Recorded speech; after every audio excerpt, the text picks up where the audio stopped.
Alors, salut à toi, et dans cette petite session ensemble, j'aimerais te parler du réflexe pavlovien. Eh bien, Pavlov, je ne sais pas si tu connais l'expérience de Pavlov et des chiens. Pavlov, c'est un psychologue russe et il est très connu finalement pour avoir fait l'expérience de donner à manger à des chiens. Et à chaque fois qu'il donnait à manger à ses chiens, eh bien, il faisait sonner une cloche.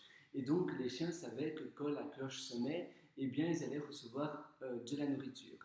Et même quand il ne donnait pas à manger à ses chiens, après, au fur et à mesure, il faisait simplement sonner la cloche et les chiens avaient déjà la caractéristique eh bien, d'avoir faim, ils salivaient, etc.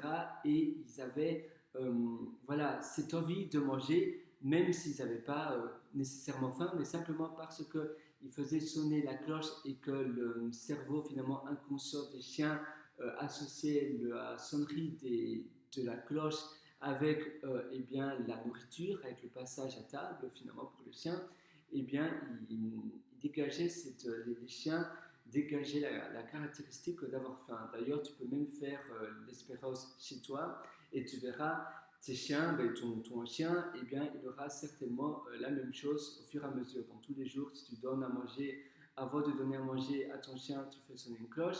Et puis peut-être après un mois, après 3 semaines, tu vas faire sonner ces cloches et tu verras, eh bien, le chien aura faim, il va saliver, etc. Et il voudra manger. Et Pavlov, donc, il est très connu pour cette expérience. Et ici, j'aimerais te parler finalement des réflexes que nous on a, des réflexes pavloviens. Donc, tous les réflexes que l'on a finalement par habitude, que l'on ne sait même pas finalement, c'est des habitudes très primitives, c'est des réflexes très primitifs. Par exemple, dans la vie de tous les jours, on entend quelque chose, il y a une sonnerie, une alarme, on est directement alerté, on pense au danger. D'ailleurs, les alarmes de sonnerie, voilà, les alarmes, c'est très rarement de la musique de Beyoncé. C'est bien évidemment toujours du pli, des bruits très stridents que l'on associe directement eh bien, à un danger et donc on est directement plus stressé, notre rythme cardiaque augmente et oui, on est plus stressé, on est plus attentif à tout ce qui nous entoure. Et c'est à peu près la même chose pour tout. S'il pleut, par exemple, on est aussi peut-être plus angoissé, on est moins à l'aise. Si, je ne sais pas, si une voiture qui freine très fort, ou bien si on entend quelque chose qui n'est pas normal, ou un loup qui crie directement, on aura notre réflexe pavlovien qui va, oula, il y a quelque chose qui ne se passe pas très bien. Et c'est la même chose pour tout. Et finalement, c'est aussi très important, à cause de cela, ou grâce à cela, grâce à tous les réflexes que l'on a, eh bien, c'est très important de se baigner dans un environnement aussi qui est approprié à ce que l'on veut faire. Parce que grâce à cela, eh bien, on aura aussi eh bien, des réflexes pavloviens qui vont s'activer au fur et à mesure. Ça veut dire que si tous les jours, pour étudier ou pour écrire, eh bien, tu te mets dans une pièce adéquate, une pièce vraiment très chouette, une pièce qui te, qui te hausse, directement, ton cerveau va se mettre dans l'état adéquat pour faire cette tâche. Donc si à chaque fois tu t'habitues et tu te forces à toujours, par exemple, écrire dans une pièce adéquate, avec de la musique adéquate, etc., si un jour tu entends cette même musique ailleurs, eh tu vas te dire, ah, tiens, écrire, ah oui, parce que en effet, ton cerveau aura associé cette musique, cet environnement, etc., à écrire. C'est la même chose pour dormir.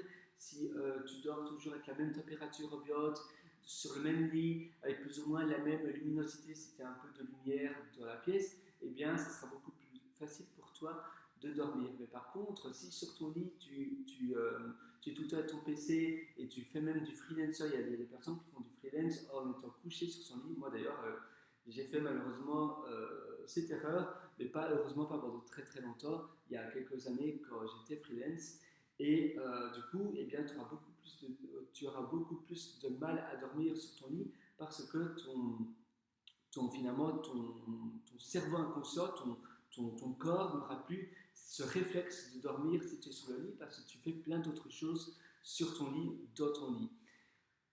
Du coup, tu dois vraiment associer tous ces environnements rien que pour une chose ou pour deux choses maximum. Donc le lit, par exemple, voilà, c'est pour dormir, cette pièce-là, c'est pour faire cela. Moi, par exemple, je dors sur un futon et pas sur mon lit, donc je sais que instinctivement sur mon futon, eh bien, je dors. Et puis après, j'enlève le futon de ma pièce et je me mets à la vie active.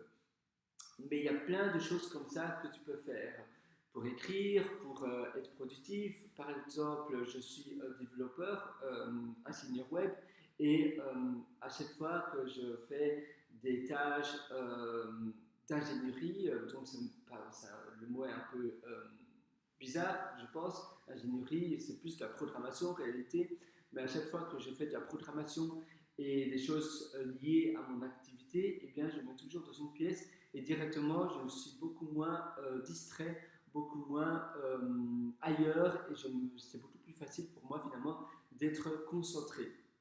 Parce qu'à nouveau, mon cerveau sait, ah oui, tu es là, et la seule nourriture que je m'autorise, c'est des morceaux de pommes avec eh bien, un jus ou un café. Et le café, c'est rarement finalement avec les morceaux de pommes.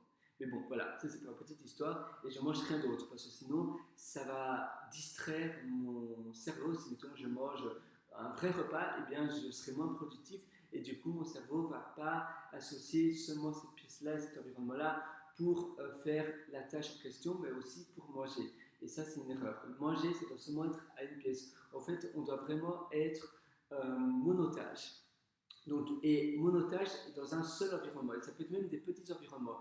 Et tu peux même changer le même environnement pour différentes choses, avec de luminosité différente, en bougeant un peu une table, etc. Tu vois, mettons, là, j'ai une table et je peux facilement la bouger dans une autre pièce de mon appartement. Là aussi, j'ai une table et je peux facilement aussi la bouger dans une autre pièce de mon appartement, etc. Et ainsi, je peux finalement créer des multiples environnements, mais sans avoir plein de pièces différentes. Et parfois, tu peux faire une tâche dans un café ou dans une librairie, mais seulement cette tâche-là. Donc, tu te dis, OK, dans ce café-là, je ne prends jamais mon téléphone portable, je fais seulement de l'écriture, ou je fais seulement de la lecture, ou je fais seulement des calculs mentaux, etc., et rien d'autre. Où tu peux te dire, voilà, dans cet environnement-là, je fais seulement des choses, je chatte seulement avec ma famille, et par contre, je ne travaille pas. Et dans l'autre environnement, c'est pour faire cela. Et sur cette table-là, c'est pour manger, etc., etc. Et ça va être finalement, ça va auto-manufacturer ces réflexes pavloviens et ça sera beaucoup plus facile pour toi de te mettre à l'action et bien d'être finalement beaucoup plus productif parce que instinctivement eh bien, ton corps va se mettre dans un état approprié pour cette tâche-là. Mais la dernière chose que je veux vraiment te dire, c'est ne t'autorise jamais à l'exception de te dire oh c'est bon pour une fois je vais faire autre chose dans cet environnement là. Non, non, non, non, la même chose pour ton lit. Si tu te mets à travailler en étant couché sur ton lit ou bien si tu visionnes des films ou des choses comme ça en étant couché sur ton lit, eh bien ce sera plus dur la nuit d'après de dormir. Tu peux faire ça une fois, mais à nouveau le problème, c'est si tu t'autorises à une exception, eh bien, la deuxième fois sera beaucoup plus facile à être reproduit à nouveau. Tu sais, un peu comme la fameuse phrase jamais 2 sans 3. Donc 2 vient toujours avec un 3. Voilà, c'est tout pour cette petite session. J'espère que ça va vraiment t'aider et moi je te donne rendez-vous pour une prochaine session et tu peux bien évidemment continuer à lire plein de choses similaires que cette session sur Pierre Writer, donc Pierrewriter.com. Allez, ciao, à très bientôt.